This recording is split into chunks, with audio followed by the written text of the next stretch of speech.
Ohayou gozaimasu. Bom dia. Enquanto nós ouvimos a música, eu queria te convidar a fechar os teus olhos. Vamos orar.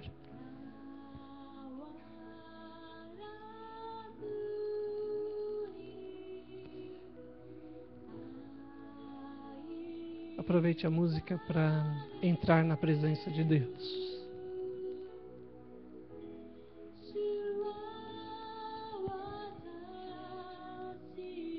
Querido Deus e Pai, nós pedimos, tem misericórdia de nós, Senhor.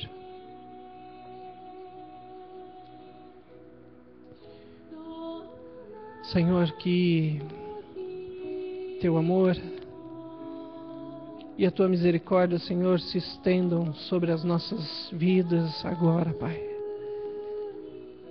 Cura, ó Deus, os enfermos. Sara, ó Deus, as enfermidades da nossa alma. Levanta-nos, ó Deus, para podermos glorificar o Teu nome. Como o salmista disse, ó Pai, que prazer há na morte, se já não vamos poder, ó Deus, Te louvar junto com os vivos. Por isso, ó Deus, estamos aqui para junto com os vivos louvarmos o Teu nome, Senhor, e glorificarmos ao Senhor. Pai, sopra sobre nós o sopro do Teu Espírito, Senhor. Levanta-nos com um olhar que enxergue a Jesus Cristo no decorrer deste culto, Pai. Que todas as distrações da nossa mente comecem a silenciar, ó Deus. E a gente, ó Deus, comece a se dobrar vagarosamente diante do Senhor. Pai, como é bom Te chamar de Pai, Senhor. Como é bom, ó Deus, poder olhar e ver que Jesus se sacrificou por nós. Abre, ó Deus, os nossos olhos. Abre, Senhor, os nossos ouvidos. Abre a nossa mente, Pai. Porque nós nos abrimos agora para o Senhor.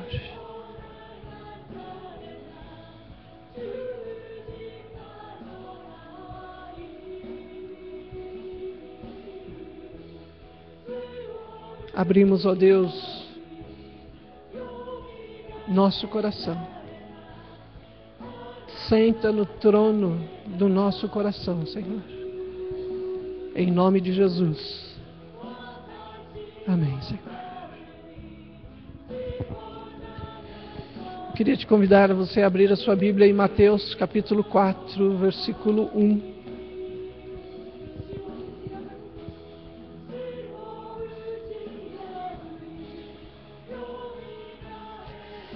Mateus 4, versículo 1.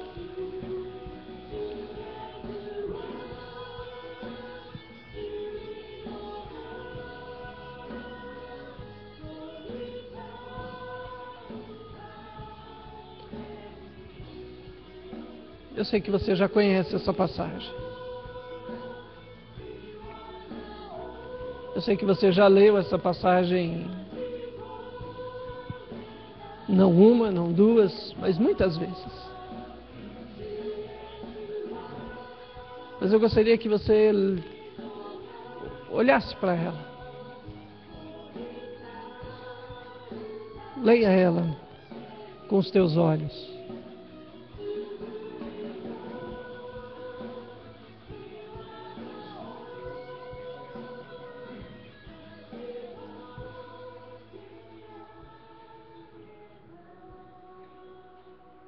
Então Jesus, foi levado pelo Espírito ao deserto para ser tentado. Depois de jejuar 40 dias e 40 noites, ele teve fome. O tentador, neste momento, aproximou-se dele e disse: se você é o Filho de Deus, manda que estas pedras se tornem em pães.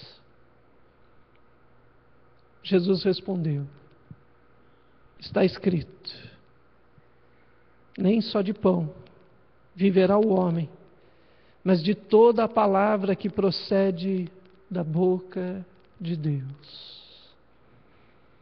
Olhe de novo para o versículo 4. Nem só de pão viverá o homem, mas de toda a palavra que procede da boca de Deus.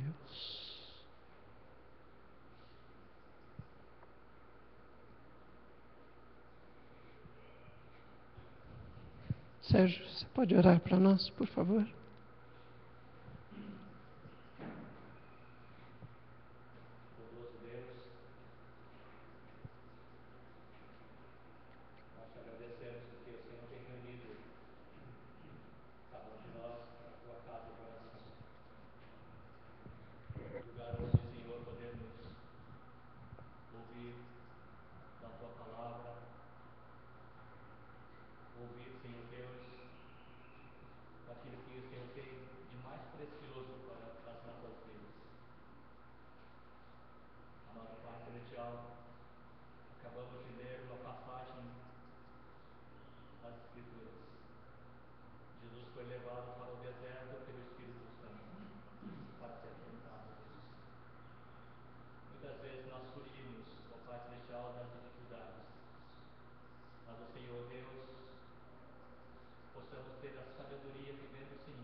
Há 13 anos atrás, 13, 14 anos atrás, a gente teve uma oportunidade muito rica de Deus. Eu conheci uma moça. Eu já era casado, tá? Então não tem nada a ver com namoro, não. Mas eu conheci uma moça e essa moça, ela tinha um grande problema. O problema dela se chamava meu pai. Ela tinha um pai. E esse pai estava causando muitos problemas para aquela moça. Ele tinha um pequeno negócio, ainda não era um grande negócio, era um pequeno negócio de família. Ele veio de Itu. Quem conhece a cidade de Itu aqui? Então, ele veio de lá, vocês conhecem lá. Ele veio de lá. E ele era filho de agricultores, gente que trabalhava na lavoura mesmo. Ele foi criado na enxada. Então ele era um homem muito firme, muito duro. E não mandava meias palavras para ninguém, não. Ele era filho de japoneses. E quando ele tinha que falar alguma coisa, ele... papo! Não tinha muita conversa. E ele estava tendo um problema, não, a filha estava tendo um grande problema com o pai, porque ela falava e o pai não ouvia. Ela falava e o pai não ouvia. Ela falava e o pai falava outra coisa. Ela ia pedir uma coisa e o pai ficava quieto e não dizia nada. Ela reclamava e o pai... Eu vou te contar qual era o problema. Nesse negocinho que eles tinham de família, o pai, ele tinha vários empregados. E como bom japonês, os empregados agora eram da família. Então, não tinha essa de mandar embora. Algumas pessoas que trabalharam em empresas japonesas sabem como é que é o negócio. É assim, agora é da família. Só que tinha um dos empregados dele que estava roubando ele. E a filha agora tinha terminado a faculdade, ela começou a entrar para a empresa e ela começou a administrar. E ela começou a ver que os livros não batiam. Que entrava 10 mil reais, mas na hora de o cheque que chegava de 7. E ela começou a ficar preocupada. O que está acontecendo? Quem é que está roubando a gente? E ela foi indo. E aqui, jovem, né? Não, vamos fazer justiça, vamos lá. E ela foi pesquisando, até que ela chegou naquele homem. E quando ela descobriu, ela foi lá e falou com o pai: pai, esse homem de confiança do Senhor, ele está roubando a gente. E o pai: é verdade. Mas pai, o senhor sabe que ele está roubando a gente? Sei. Pai, então vamos pôr ele para fora, vamos botar ele na rua, vamos chamar a polícia, vamos pôr ele na cadeia. E o pai falou: não. Talvez para mim, e talvez para você, parece que alguma coisa estava errada. Mas o pai falou: não, eu conheço ele, nós viemos do mesmo lugar, eu conheço a família dele, eu conheço os filhos dele, eu sei que ele deve estar passando por alguma dificuldade, e falou para ela: não põe a mão nele. E aquilo passou 1 semana, 2 semanas, 3 semanas, 4 semanas, 1 ano. E um dia aquela moça apareceu na igreja, e ela estava desesperada, porque ela não aguentava mais, ou ela brigava com o pai e acabava com a família, ou então ela respeitava o pai dela. Ou então, qual era a solução? E ela chegou na igreja assim, ela estava desesperada, ela não aguentava, ela precisava contar para alguém, só que ela não podia contar para ninguém, porque os irmãos também sabiam e diziam para ela: fica quieta, o pai está falando, fica quieta. E quando ela chegou na igreja assim, ela já era casada, ela tinha um casal de filhos. Acho que na época tinha o quê? 4 anos o menino mais velho? 4 anos tinha o mais velho. E a menina, 2 anos a menos? A menina era um doce, lindinha, com 2 anos de idade, uma graça. E o menino, ele era bem assim, fortinho, né? Então mas ele era sempre muito amoroso, aquele menino. E aí a Keila deu aula para eles. Mas quando ela chegou lá, ela estava desse jeito. Ela tinha um marido. Nem ela, nem o marido conheciam a Jesus. Nenhum dos dois. E ainda na época não conhecia nem os filhos. E ela virou para mim e falou: pastor, o senhor podia ir lá em casa? Eu queria muito falar com o senhor. E o pai dela era membro da igreja. Mas aquele menininho de 4 anos e aquela menininha de 2 anos, eles gostavam de cantar uma música. Eu queria cantar essa música com vocês. Talvez você vai olhar, né? Puxa, Flor, eu lembrei do seu neto, do Ian.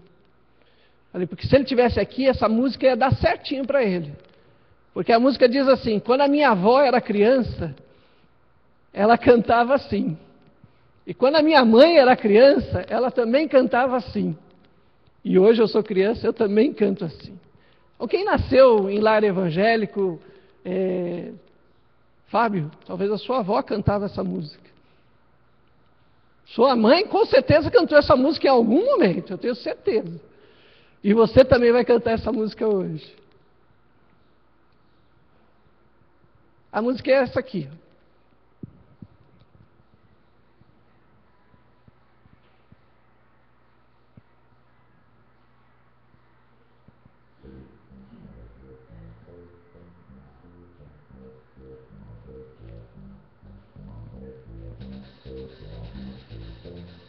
Se você sabe, cante o trechinho que você sabe.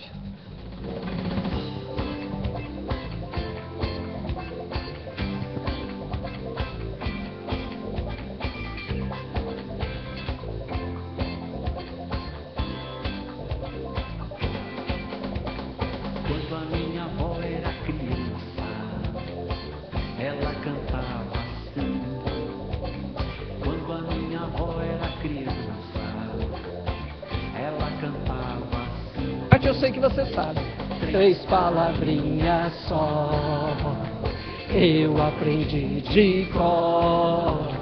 Deus é amor. Tra la la la la la la la la. Quando a minha Mãe era criança, ela cantava assim. Agora é minha mãe.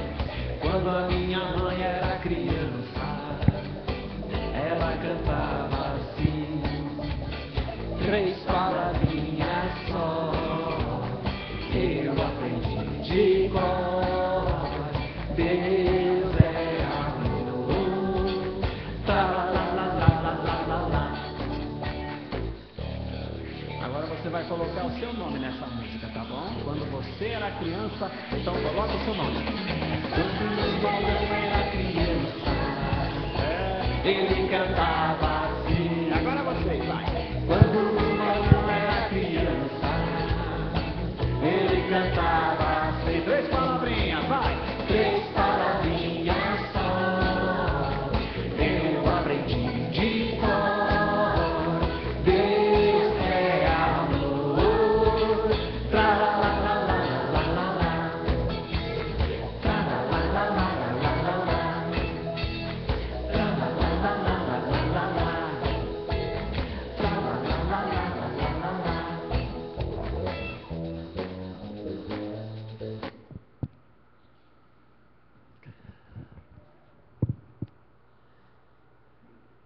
Aquele menininho e aquela menina cresceram cantando isso. 3 palavrinhas só, eu aprendi de cor. E com 4 anos de idade e 2 anos, essa música é maravilhosa. Eu comecei a cantar essa música, eu tinha 6 anos. Foi quando eu fui para a igreja, e já era essa música. E até hoje ela ainda faz sucesso. A criançada gosta de cantar. Um dia a Amanda vai cantar, viu, Márcio? Essa mesma música aí. Ó. É, Lincoln, não adianta fazer essa cara, porque um dia ela vai mesmo cantar essa música aí. E ela vai cantar 3 palavrinhas só, eu aprendi de cor. Deus é amor. E como essa música é importante para nós. Sabemos que Deus nos ama, porque aquele menino e aquela menina viram seus pais se convertendo. A moça realmente se converteu para Jesus. Depois o marido dela se converteu. Foram pessoas assim que durante 1 ano e meio, praticamente, a gente viu e teve uma convivência enorme com eles. E foi maravilhoso. Foi maravilhoso. Aquele pai do menino, ele gostava muito de esportes. Ele gostava muito de velocidade. Essa é a verdade. Um dia, vou contar para vocês uma história. Um dia ele virou para mim e falou assim: pastor, eu fui no Rio de Janeiro e voltei junto com 3 amigos. E a gente fez do Rio de Janeiro até São Paulo em... Quantas horas vocês imaginam? Alguém sabe? Marçal, quanto tempo daqui até o Rio? De São Paulo até o Rio, Marçal, mais ou menos. Normal, para gente normal. Umas 6 horas. Bem rodado, né? Assim, tranquilo, mas... Alguém imagina em quantas horas ele virou para mim e falou assim: pastor, eu fiz em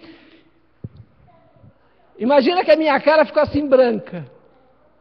E olha que para eu ficar branco demora, hein? Ela ficou branca. Eu fiquei, como?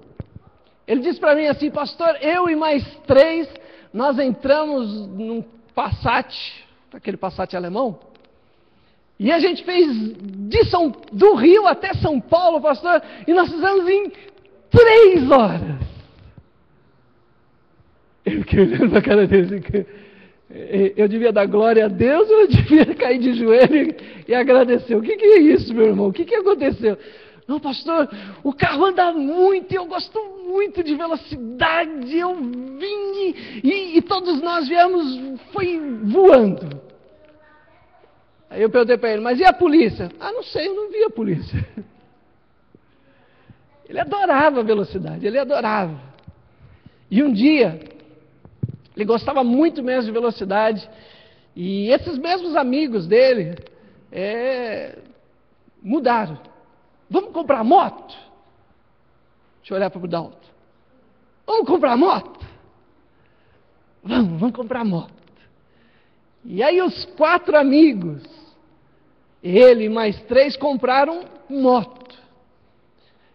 Para mim, comprar moto é comprar aquela, como é que chama aquela cinquentinha? Mas para aquele pessoal, comprar moto era comprar uma Kawasaki Ninja.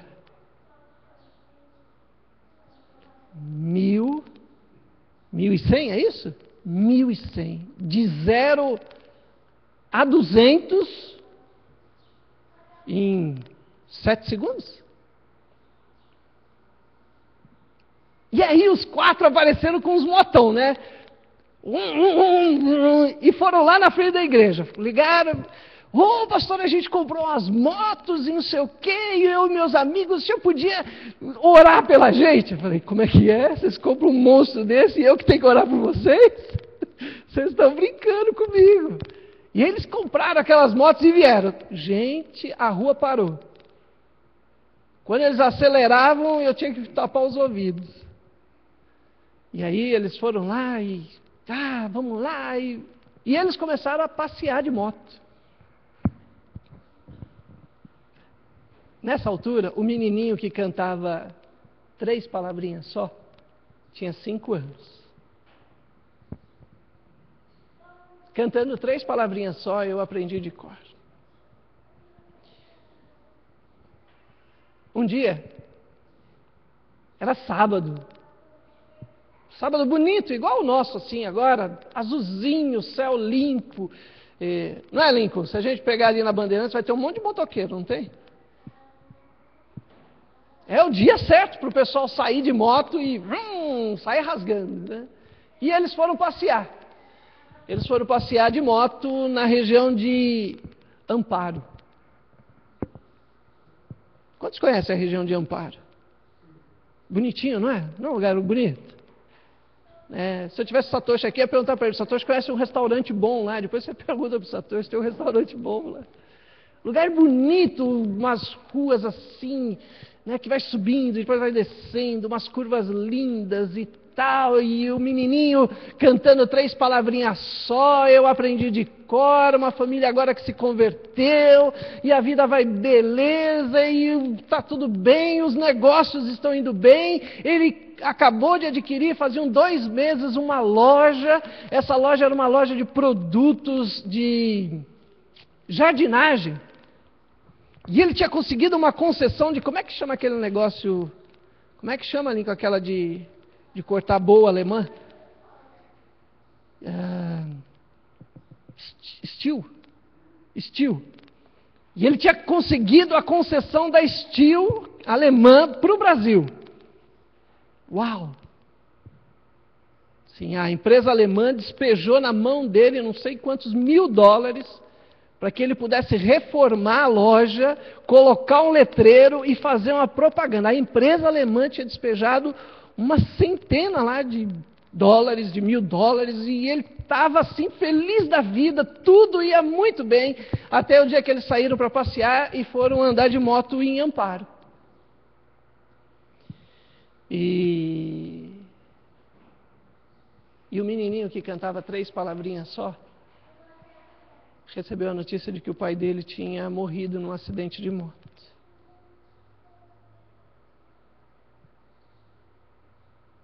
Eu queria cantar uma música com vocês.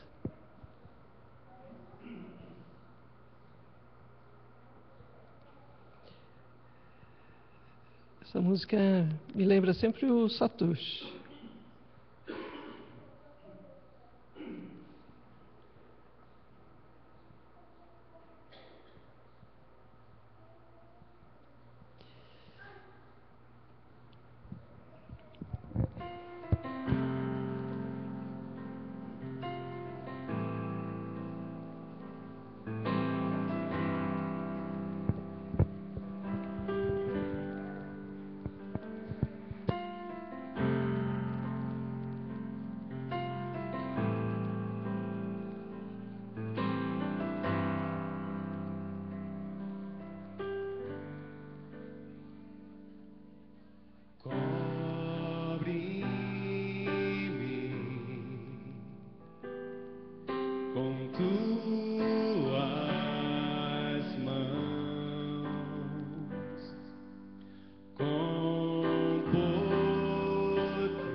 Que tinha batido a sua moto, ou até hoje não se sabe se ele que bateu a moto no caminhão ou se foi o caminhão que bateu a moto nele, mas isso não importa, tanto faz.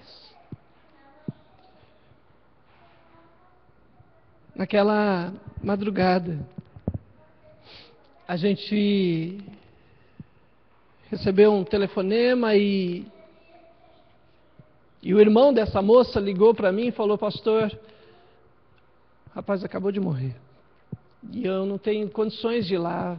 O senhor pode ir com a gente? E eu fui. E a gente chegou ali na região de Amparo, de madrugada, frio, um frio tremendo. E a gente foi lá tinha que reconhecer o corpo. E, gente, para mim foi um dos momentos mais tristes da minha vida. Tristes mesmo. Ter que entrar num necrotério frio, numa madrugada fria, e ter que descobrir um lençol e ver alguém que já não era mais alguém. Já não era mais. Partes da pessoa. Eu não quero te impressionar com isso. Eu só quero mostrar para você que depois aquele menino que cantava 3 palavrinhas só, havia acabado de perder o seu pai. E aquela moça que havia acabado de conhecer a Jesus e tinha acabado de entregar a sua vida para Jesus, agora tinha o seu marido morto, da maneira mais rápida e cruel possível. E eu lembro daquele enterro. Aquele menininho, ele ficava rodando em volta do caixão, ele não entendia, ele não conseguia nem ver o que estava lá dentro. Ele não conseguia ver, ele era pequeno mesmo, e funeral não foi feito para criança, né? Depois é que eu percebi. Funeral foi feito para adulto, criança não vê, criança não sabe o que está ali. Sabe que tem alguém ali, mas ele não consegue ver o que aconteceu. E todo mundo chegava para aquele menininho, de 5 anos de idade, e dizia para ele assim, uma das frases mais cruéis que eu já ouvi em toda a minha vida. Virava para ele e dizia assim: você agora é o homem da família. O menino de 5 anos olhava para cima e ele não entendia o que era isso. Ele não entendia. O que é ser homem da família? Quem ia explicar para aquele menino o que era ser homem da família? E aí Deus pegou o vô dele. Lembra do vô que eu falei? Que a mãe teve problemas? Que quase foi embora, quase rompeu e quase brigou. Aí Deus fez uma coisa maravilhosa. Aquele homem, ele precisava de um transplante de rim.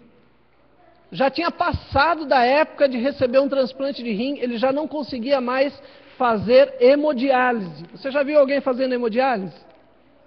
É uma maquinona desse tamanho, que fica fazendo um barulhão, para que o seu sangue possa ser filtrado, e ele já não tinha mais como fazer hemodiálise. Ele estava cinza. Cinza, literalmente cinza. Os médicos já não davam mais nem 1 mês de vida para ele. E aí o seu genro morreu, seu neto ficou sem ninguém. E uma coisa estranhíssima aconteceu, gente. Aquele homem começou a melhorar. A hemodiálise começou a fazer efeito. Deus começou a agir e em 1 mês, ele recebeu um telefonema dizendo: compareça amanhã porque nós conseguimos um rim para você. E aquele homem, em questão de 1 mês depois que o seu genro havia morrido, ele estava recebendo um rim, um transplante de rim. Ele já tinha ficado na fila durante mais de 10 anos, sem nenhuma resposta, nenhum telefonema. A partir daquele momento, Deus falou: você vai receber um rim. E ele recebeu um rim. Ele já não era novo. E o rim que ele recebeu também não veio de ninguém novo. E eu vou contar uma coisa para você que eu não sabia. Talvez você sabia, mas eu não sabia. Eu não sabia que transplantes têm prazo de validade. Alguém já falou isso para você? Para mim nunca ninguém tinha falado. Eu sempre achei que depois que transplanta, você toma lá uns remédios e tal, né? Para não ter rejeição, mas aquilo lá vai ficar a vida toda. Não é. Não é.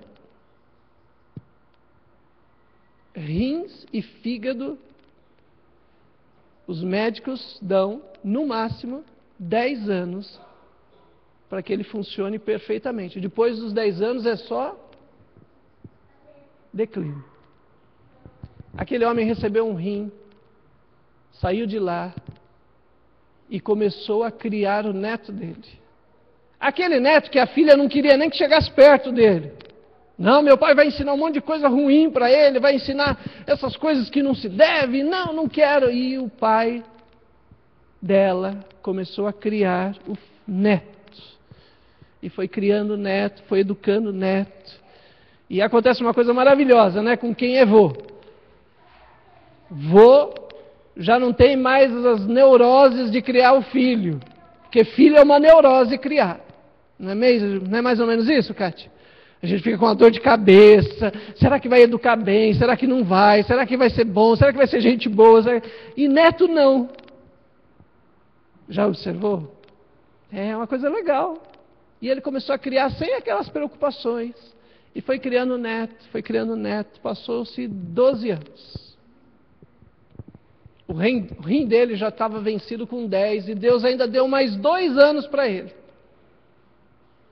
E ele agora já começa a ter alguns problemas, mas o neto agora já está grande, maior que eu, desse tamanho. Ele gosta de atletismo. Eu lembrei de você, Marçal. Ele gosta de atletismo, ele é grandão desse tamanho. Tem uns braços que eu olhei para ele e falei assim, rapaz, quando você tinha 5 anos eu devia ter batido em você, porque agora eu apanho. Grandão, fortão. Gosta de boxe. Vai. Falei, uau. Bem forte. Bonito, rapaz. Inteligente. Mas de um coração excepcional. Fabuloso. Eu queria cantar mais uma música com você.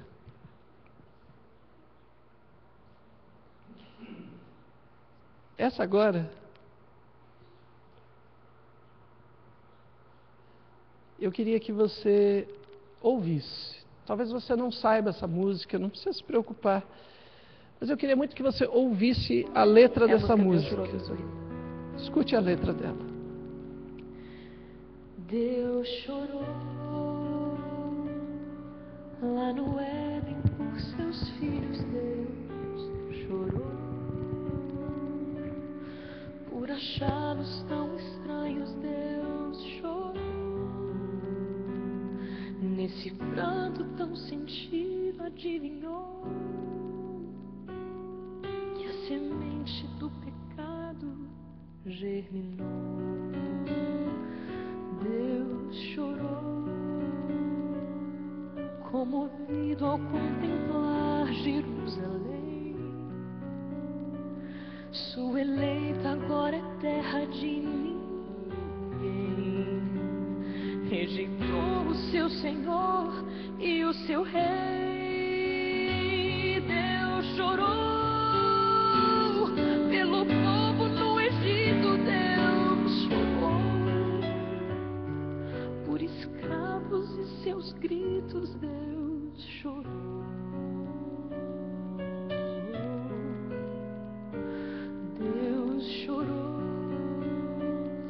Quando viu o amor de muitos esfriar, quando viu a intolerância aumentar, viu um filho de seu pai se afastar, para nunca mais a casa retornar. Deus chorou quando viu seu próprio filho lá na cruz. Quando viu as trevas encobrindo a luz, a esperança que o mundo desprezou. Deus chorou pela pobre humanidade. Deus chorou pelo império da maldade. Deus chorou.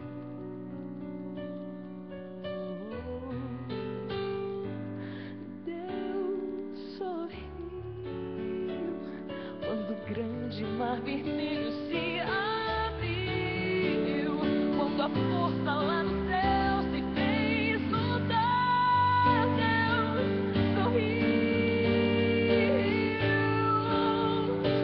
Deus sorriu, quando um filho pecador pediu perdão, confessando seu pecado em oração. Sorriu,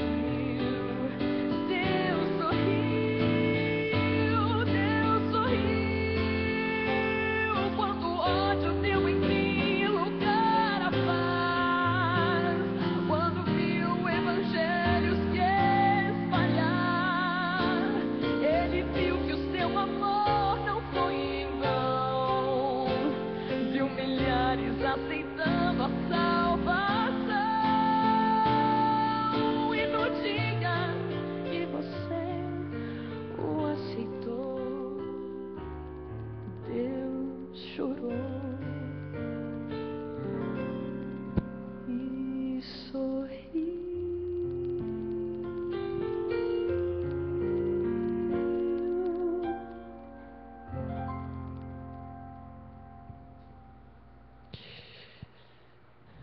Por que eu escolhi essa música? Porque essa música fala bem da história desse menino. Deus chorou com ele quando ele perdeu o pai dele. Deus sorriu quando deu para ele um vô que já não era mais para estar, e aquele vô agora foi o sorriso de Deus para a vida dele. Aquele menino, eu encontrei com ele na quinta-feira. Quinta-feira agora. Eu fui até a cidade de Itu, até o cemitério municipal de Itu,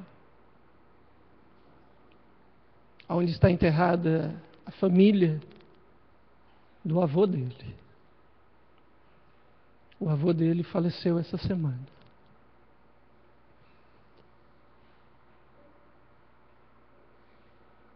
E para mim, que havia visitado, estado junto com a morte do pai, agora está junto com a morte do avô. Aquele jovem estava inconsolável, porque ele dizia para todo mundo que chegava perto dele: eu tive 2 pais e agora não tenho nenhum. Eu tive 2 pais que eu não pude aproveitar a vida com eles porque eles me deixaram. E aquele jovem gritava, chorava e reclamava e ninguém conseguia consolá-lo, porque na cabeça dele ele enxergava como se Deus tivesse tomado aquilo que era mais importante para ele. Eu vou te contar uma coisa. Esse jovem nunca teve necessidade de nada na vida. Seu pai deixou para ele parte de uma fortuna. Dinheiro que nem a mulher dele sabia que o esposo tinha. Mas quando faleceu o esposo, no inventário apareceu um monte de coisas, e aquele jovem, aos 5 anos de idade, ele já tinha mais dinheiro do que eu e você juntos, a vida toda. Ele nunca precisou se preocupar com o preço da comida, do tênis, da roupa, ele sempre teve tudo o que ele precisou. Seu avô também lhe deu todas as coisas. Uma família que nunca precisou se preocupar com o preço do pãozinho. Nunca. Nunca. Que nunca precisou se preocupar com a alimentação, ou o sustento do dia de amanhã, ou onde vai morar, não, nunca tiveram esse problema, nunca. Só que tinha uma coisa: nem só de pão vive o homem. Nem só de pão. Muitas vezes na nossa vida a gente vai precisar lembrar dessas palavras de Jesus. Não é só de pão, ou de sustento, ou de coisas materiais que a gente vive. Muitas vezes nós vamos precisar de uma palavra de Deus forte na nossa vida para nos sustentar. Porque sem esta palavra de Deus na nossa vida, não há vida. Não há vida.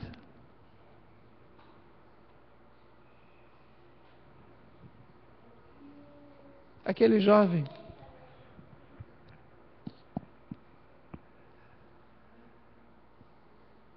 olhava e pensava: eu posso ter tudo. E ele tem tudo. Ele dizia para mim: olha, pastor, se eu não trabalhar na minha vida, eu vou poder viver muito bem. Meu pai, meu avô me deixaram uma condição, e eu sei disso. Agora ele já é grande, já entende as coisas, ele sabe. Falou: se eu precisar, pastor, eu posso ter uma vida muito boa. E é verdade, a mãe dele estava do lado, a mãe dele dizia isso exatamente. Falou: é verdade, filho. Eles te deixaram tudo o que você precisava, de maneira material. Mas aquele jovem também disse para mim uma coisa: meu pai e meu avô me deixaram uma coisa que é mais do que dinheiro, pastor. Eles me deixaram a esperança da vida eterna. Às vezes a gente lê essas palavras de Jesus: não só de pão viverá o homem, mas de toda palavra que procede da boca de Deus. E às vezes a gente olha para isso como se fosse uma coisa tão simples. Aqui existe uma tentação, irmãos. A tentação de querer ser autossuficiente na vida e não depender de ninguém. Esta era a tentação de Jesus. Se Jesus cedesse à tentação do diabo de transformar pedras em pães, Jesus daria o exemplo para nós de que nós podemos ser autossuficientes. E se um dia a gente tiver pão o suficiente, nós não precisamos mais de Deus. É por isso que Jesus não cedeu a essa tentação. Parece até ser uma coisa boa, não parece? Quem aqui nunca se sentiu tentado a querer resolver todos os problemas da pobreza do mundo?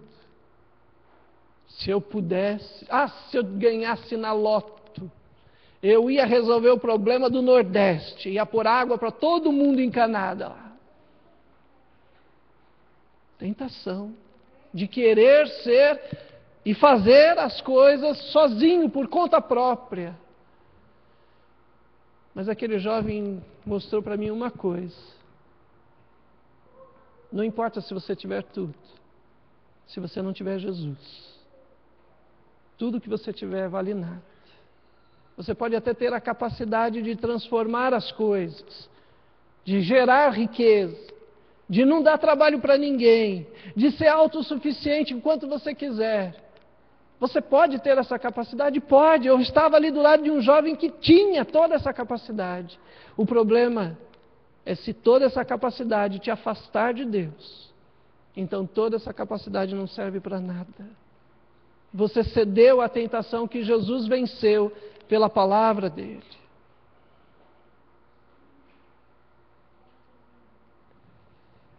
Eu queria tocar a última música para você e para mim.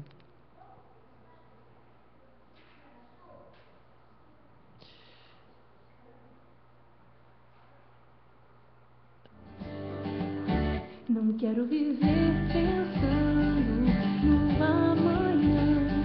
Eu quero ser feliz. Dias vêm e vão, não me detener. Posso confiar em ti. Se o futuro incerto é, basta olhar com os olhos da fé e descansar nos braços do Pai.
Como é que a gente vence a tentação da autossuficiência? Descansando em Deus. Essa primeira tentação de Jesus é a tentação do nosso orgulho. É a tentação de querermos ser deuses da nossa vida. É a tentação de achar que fazer o bem é mais, é melhor do que ser obediente. É a tentação de querer ser medido por quantos pães nós transformamos. É a tentação de achar que nós somos supridores nossos e dos outros. É a tentação de começar com Deus, mas virar as costas para Deus depois que conseguimos. É a tentação de querer agradar a multidão com fome do que querer agradar a Deus. É a tentação de achar soluções no que vemos e não no que cremos. É a tentação. É a primeira grande tentação que todos os dias nós enfrentamos. Todos os dias. Todas as vezes que a gente pensa em resolver por conta própria, estamos sendo tentados. Todas as vezes que nós cedemos às coisas urgentes, como fome, a tentação do diabo venceu a gente. É a tentação de querer agradar. É a tentação de querer ser amado. Quem não amaria alguém que é capaz de transformar pedras em pães? É a tentação. É a tentação.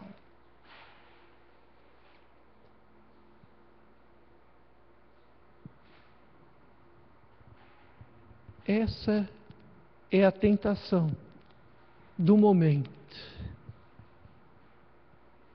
em que todos nós estamos sendo tentados.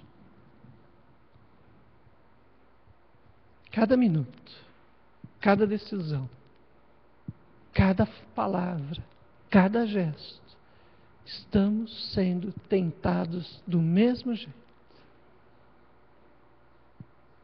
Deus levou Jesus para o deserto. E Deus vai levar eu e você muitas vezes para o deserto de ter que tomar decisões.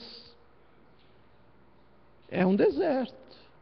O deserto de ver as pessoas passando por necessidades e a gente querer resolver por conta própria. É um deserto.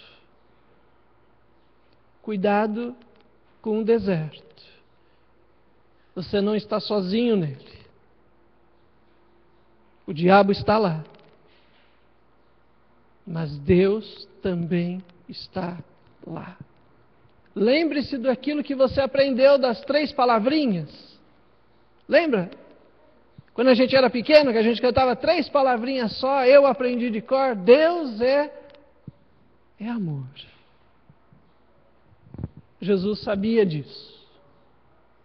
E Jesus sabia que Deus o amava profundamente e que aquilo iria passar. Descanse no Senhor. Saiba que a tentação você pode vencê-la.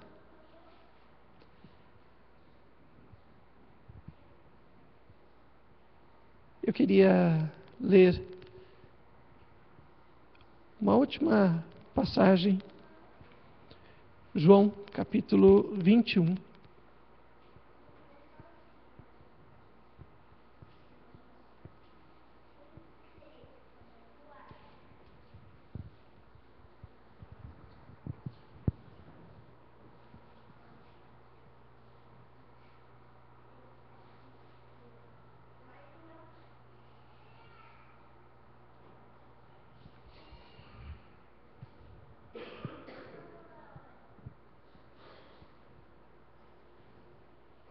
Depois disso, versículo 1, João 21. Depois disso, Jesus apareceu novamente aos seus discípulos à margem do mar de Tiberíades. E foi assim. Estando juntos Simão Pedro, Tomé, chamado Dídimo, Natanael, de Canaã da Galileia, os filhos de Zebedeu e os 2 outros discípulos. Vou pescar, disse-lhe Simão Pedro. E eles disseram, nós vamos com você. Eles foram, entraram no barco, mas naquela noite não pegaram nada. Ao amanhecer, Jesus estava na praia, mas os discípulos não o reconheceram. Ele lhes perguntou, filhos, vocês têm alguma coisa para comer? Não, responderam eles. Ele disse, lancem a rede do lado direito do barco e vocês encontrarão. Eles a lançaram e não conseguiram recolher a rede, tal era a quantidade de peixes. O discípulo a quem Jesus amava disse a Pedro, é o Senhor. Então Simão Pedro, ouvindo dizer isso, vestiu a capa, pois havia tirado, e lançou-se ao mar. Os outros discípulos vieram no barco, arrastando a rede cheia de peixes, pois estavam apenas a cerca de 90 metros da praia. Quando desembarcaram, viram ali uma fogueira, peixes sobre as brasas e um pouco de pão. Disse-lhes Jesus, traga alguns peixes para a gente que acabaram de pescar. Simão Pedro entrou no barco e o arrastou a rede para a praia. Ela estava cheia, tinha 153 grandes peixes. Embora houvesse tantos peixes, a rede não se rompeu. Jesus lhes disse, venham comer. Nenhum dos discípulos tinha coragem de lhe perguntar, quem és tu? Porque eles sabiam que era o Senhor. Jesus aproximou-se, tomou o pão e deu a eles, fazendo o mesmo com o peixe. Esta foi a 3ª vez que Jesus apareceu aos discípulos depois que ressuscitou dos mortos. Depois de comerem, Jesus perguntou a Simão Pedro, Simão, filho de João, você me ama realmente mais do que estes? Disse-lhe, sim, Senhor, tu sabes que eu te amo. Disse Jesus, cuida dos meus cordeiros. Até aí.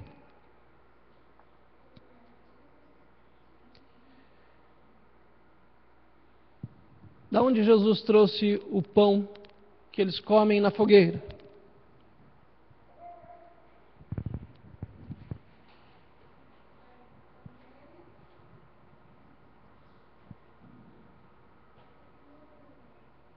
Da padaria?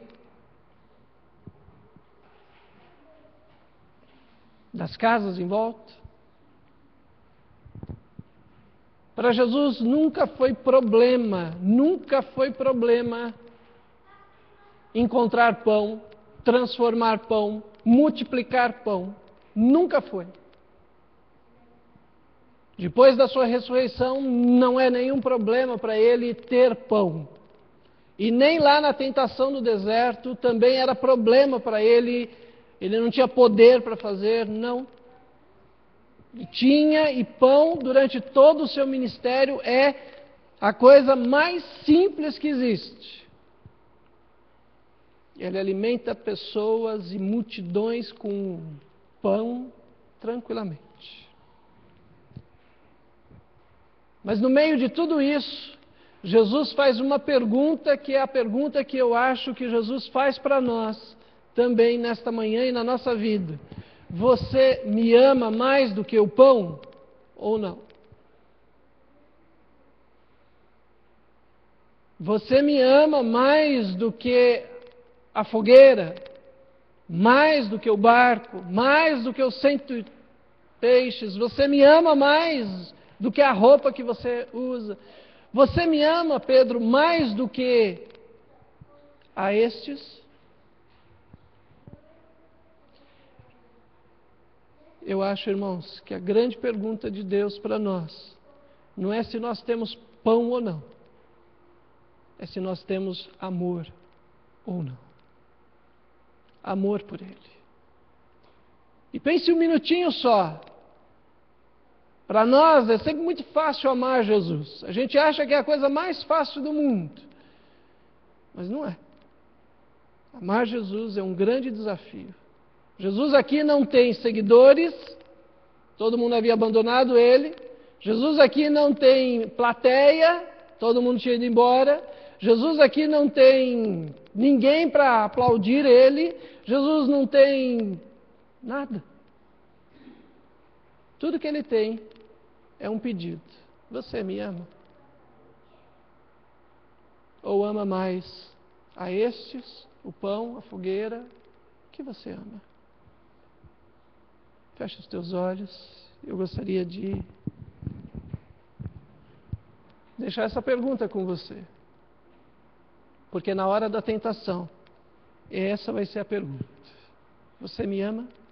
Ou mais o pão, a solução? O que você ama?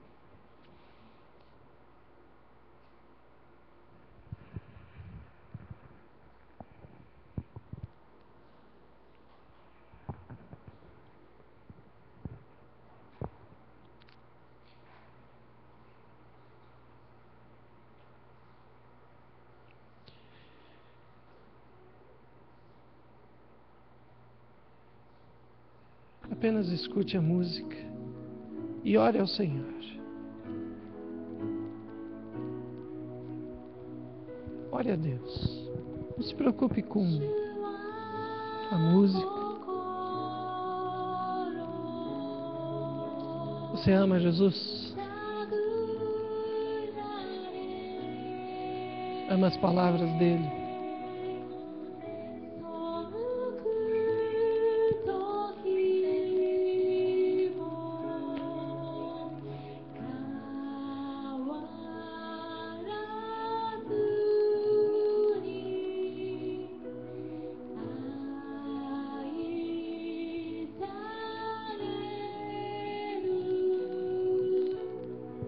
Queria te convidar, se você trouxe o seu dízimo e a sua oferta, a trazer, dizendo: Senhor, eu amo o Senhor.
Eu queria te convidar a ficar de pé, se você ama Jesus. Mais do que pão, mais do que pedra, mais do que o aplauso dos outros. E agora orarmos ao Senhor, pedindo: Deus, tira o meu orgulho. Tira, Senhor, a minha autossuficiência e me faz, ó Deus, ser alguém crente. Você pode orar por isso?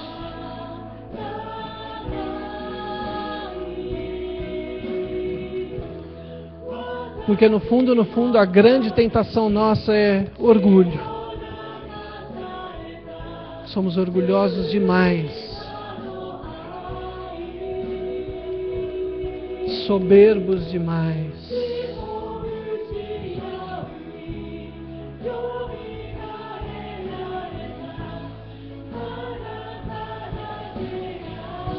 Ore ao Senhor.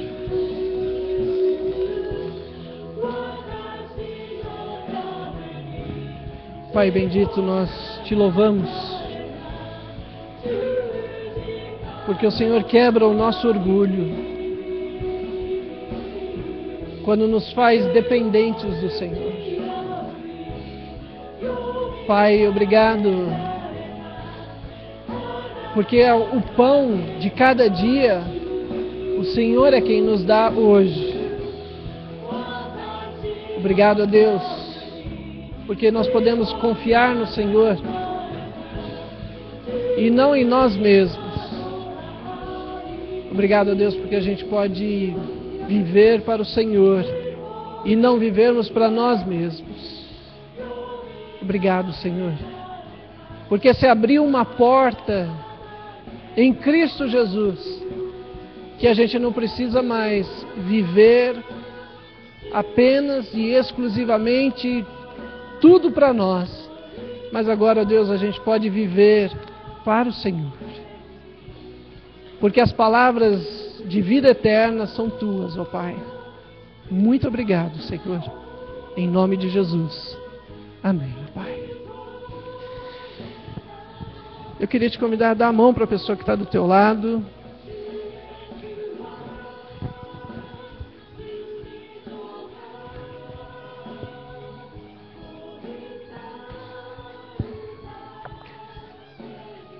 Eu queria contar para você uma historinha e terminar com essa historinha.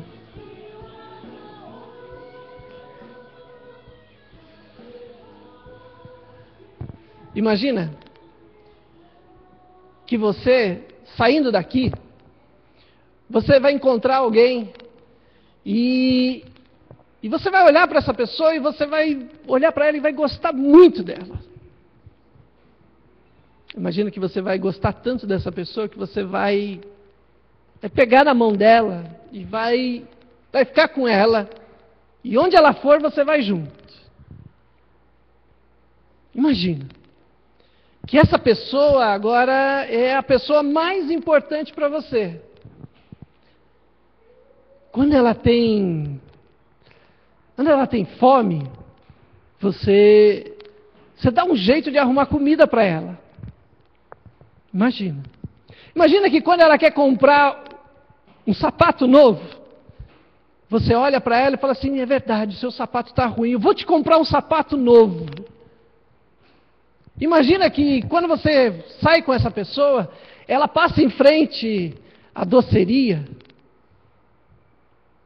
e ela fica com uma vontade enorme de comer aquele doce, lindo e maravilhoso. E você olha para ela e fala assim: é verdade, você não pode ficar com vontade, eu vou te dar um doce. E aí você entra na doceria e compra aquele doce mais bonito e dá para essa pessoa.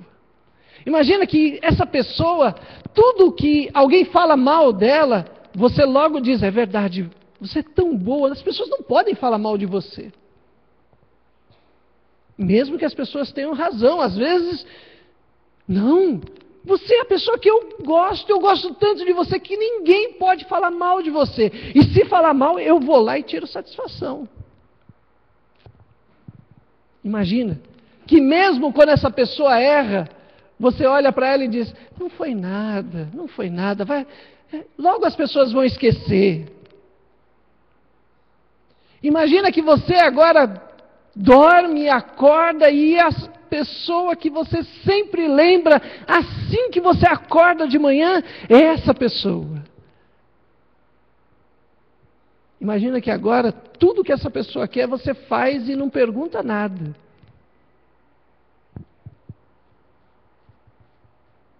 Imagina que você agora virou praticamente um escravo dessa pessoa.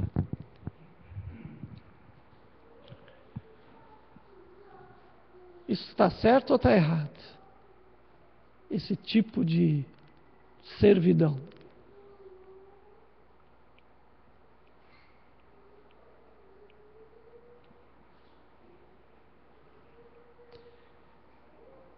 Eu acho que a maioria de nós aqui está pensando, pastor, isso é loucura, isso não pode, isso está errado.